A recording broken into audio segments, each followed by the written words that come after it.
I saw it. அதை பார்த்தேன். I had a satisfaction as if I received this. ஏதோ நான் பெற்றுக்கொண்டதை போல ஒரு திருப்தி எனக்கு. Both.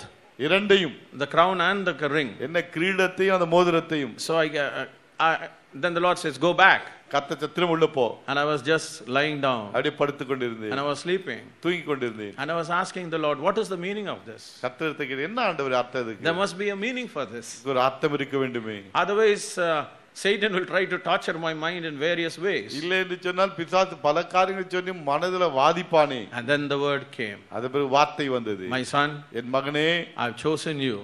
நான் உன்னை தெரிந்து கொண்டேன். With victory and authority. வெற்றிக்கும் அதிகாரத்திற்கும். The crown is for victory. கிரீடம் அங்கே உனக்கு வெற்றிக்காக. And the ring is for authority.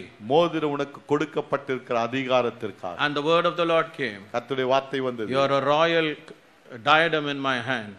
என் கைகளில் நீ ராஜ முத்திரையாக இருக்கின்றாயே. And you are a signet in my finger. என்னுடைய விரலில் நீ முத்திரை மோதிரமாக இருக்கிறாய். You will put an end to the prince of the air. ஆகாயத்து அதிகார பிரபுக்கு நீ ஒரு முடிவு கட்டுவாய். I am giving you a new authority. புதிய அதிகாரத்தை உனக்கு தருகிறேன். When you will deliver people. மக்களை நீ விடுதலை செய்வாய். Not only near. இப்பொழுது மாத்திரமல்ல. Not near only. கிட்ட மட்டும் இல்ல. சமீபத்தில் மாத்திரமல்ல.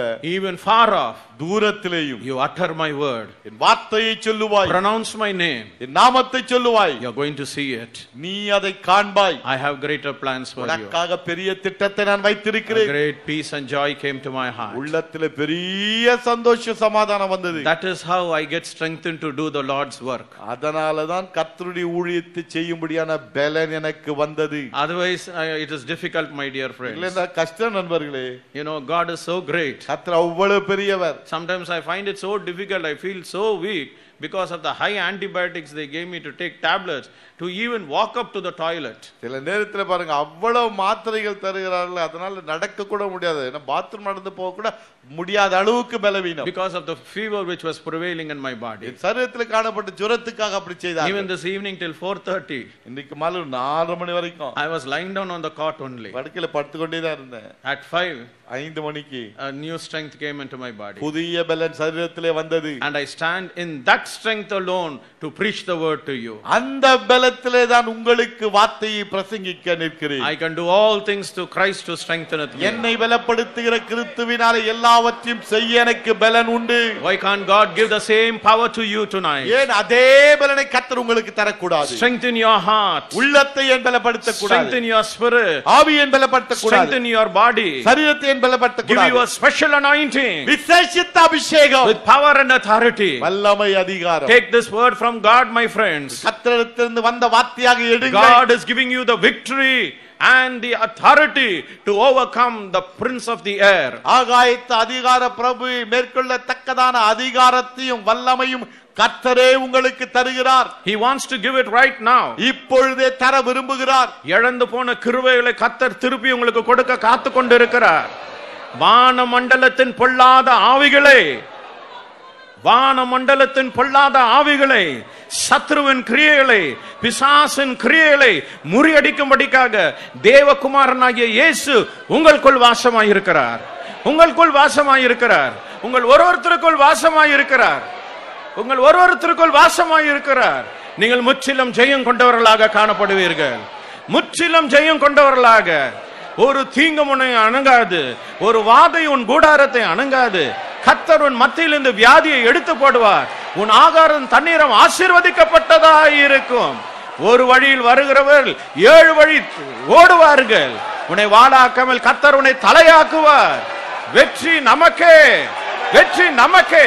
பரிசுத்த ஆவியானவருடைய வல்லமை உனக்குள் இறங்கி விட்டது. ஹல்லேலூயா. என்னால் கூடாத காரியம் உண்டோ என்று கர்த்தர் கேட்கிறார். அவர் உன்னிடத்தில் சவாலாக கேட்கிறார், என் மகனே, என் மகளே, என்னால் கூடாத காரியம் உண்டோ என்று.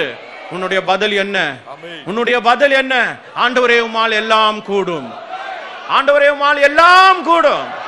உம்மால் எல்லாம் கூடும். Lord, everything is possible by you. ஆண்டவரே உம்மால் எல்லாம் கூடும். He is asking you the question. கேள்வி உன்னிடத்தில் கேட்கிறார். Is everything possible by me? என்னால எல்லாம் கூடும் என்று நம்புகிறாயா? Do you believe it? விசுவாசிக்கிறாயா?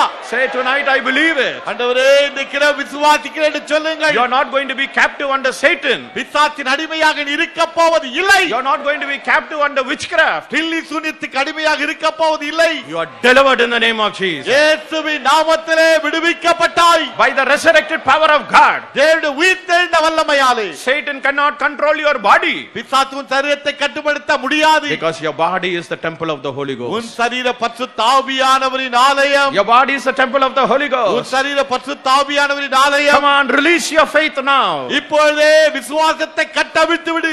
Release your faith right now. இப்பொழுதே விசுவாசத்தை கட்டவிழ்த்து You விடு. will feel the divine power of God come into you. தேவனுடைய தெய்வீக வல்லமை உன்னிலே இறங்குவதை காண்பாய். அக்கினியாக இறங்குவார்.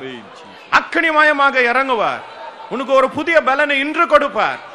And he hears the groaning and challenging words from the uncircumcised lips of the Philistine. விருத்த சேதனம் பண்ணப்படாத பெலிஸ்தீனின் உதடுகளிலிருந்து வரக்கூடிய சவால் நிறைந்த வார்த்தைகளை கேட்கிறார். Whom was he defying? யாரை அவன் தூஷிக்கிறான்? The Bible says வேதம் சொல்கிறது he was defying the armies of God.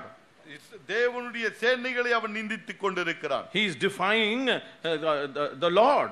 கர்த்தரையே நிந்திக்கிறான். Because God he is the Lord of hosts. காரணம் அவர் சேனைகளின் கர்த்தர் அவர். So what happened? என்னாயிற்று? So when he was coming against Israel, இஸ்ரவேல் புத்தருக்கு விரோதமாக வந்த வேளையிலே, remember, நினைவில் வைத்துக் கொள்ளுங்கள், he was coming against God. கர்த்தருக்கு விரோதமாகவே வருகிறான். That is why the word says, ஆகவேதான் வார்த்தை சொல்லுகிறது, no weapon that is formed against you shall prosper. உனக்கு விரோதமாக உருவாக்கப்படும் எந்த ஆயுதமும் வாய்க்காது. Because that weapon is not coming against you, but it's coming against God who created you. காரணம் உனக்கு விரோதமாக அந்த ஆயுதம் வரவில்லை, உன்னை சிருஷ்டித்த தேவனுக்கு விரோதமாகவே ஆயுதம் வருகிறது. God did not bring you into this world to be destroyed, but he wants you to be a living testimony for him. நீங்கள் அழிந்து போக கர்த்தர் உங்களை இந்த உலகத்துக்கு கொண்டு வரவில்லை, ஜீவனுள்ள சாட்சிகளாக திகழத்தான் கொண்டு வந்தார். Don't reciprocate or permit the wrong signals from Satan in your life. உங்கள் வாழ்க்கையிலே பிசாசானவன் கொண்டு வருகிற தவறான சமிக்கைகளை கண்டு நீங்கள் ஏமாந்து போக வேண்டாம். Say, my Lord is great. சொல்லுங்க, கர்த்தர் பெரியவர். He is with me.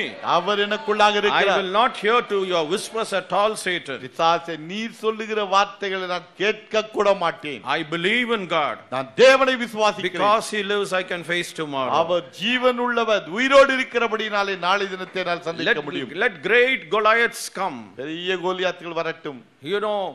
More who have the look of more strength and more power than you. உங்களை காட்டிலும் மிகுந்த வல்லமையும் பலனும் உள்ளவனை போல அவன் காணப்படட்டுமே. But in the sight of God, ஆனால் தேவனுடைய பார்வையிலே, in the anointing in you, உனக்குள்ளாக இருக்கிற அபிஷேகத்திலே, he is only a mustard seed. அவன் ஒரு கடுகை போன்றவன் தான். He is only a mustard seed. ஒரு கடுகை போன்றவன் தான். If anyone rises up to work against the good work that you are doing for God, தேவனுக்காக நீ செய்து கொண்டிருக்கிற நற்கிரியைகளுக்கு விரோதமாக யாராவது எழும்பினால், be patient and be praying. பொறுமையோடு ஜெபியுங்கள். God will require that blood upon their head. கர்த்தர் அவர்கள் மீது அந்த இரத்த பழியை கேட்பார். And the day will come when you search for them, you will not be able to see them. நாள் ஒன்று வரும் அவர்களுக்காக தேடினாலும் காண மாட்டாய். Your patience will be honored by God. பொறுமை நிச்சயம் கர்த்தர் கனப்படுத்துவார். So here they bring David before Saul. இங்கே தாவீது சவுலுக்கு முன்பாக கொண்டு வருகிறார்கள். And what does Saul do? Saul என்ன செய்தார்? Looks at David externally. தாவீது வெளிப்படையாக பார்க்கிறார். And he says, என்ன சொல்கிறார்? in chapter 17, 17ஆம் அதிகாரம் and verse 33. 33 பாருங்கள். Thou art not able to go against this Philistine to fight with him. Saul tells David. Saul தாவீதை பார்த்து சொல்றார், இந்த பெலிஸ்தனோடு எதிர்த்து யுத்தம் பண்ண உன்னால் ஆகாது. You are only a youth. நீ இளைஞன். And he is a man of war. அவனோ தன் சிறு வயது முதல் யுத்த வீரன். That's what Saul was able to understand of David. தாவீதை குறித்து சவுல் இவ்வளவுதான் புரிந்து கொள்ள முடிந்தது. But ஆனால் David was of God.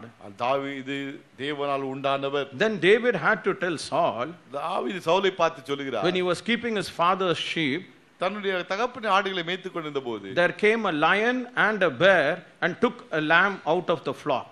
என்ன ஒரு சிங்கமும் கரடியும் வந்து ஆட்டுக்குட்டியை மந்தையிலிருந்து எடுத்துக்கொண்டது. My dear friend, நண்பர்களே, to fight one animal is difficult. ஒரு மிருகத்தோட சண்டை போடுறதே கஷ்டம். And here he had to fight against two animals. இரண்டு மிருகம் வந்தது. How will a lion be? எப்படி சிங்கம் வந்திருக்கும்? And how will the bear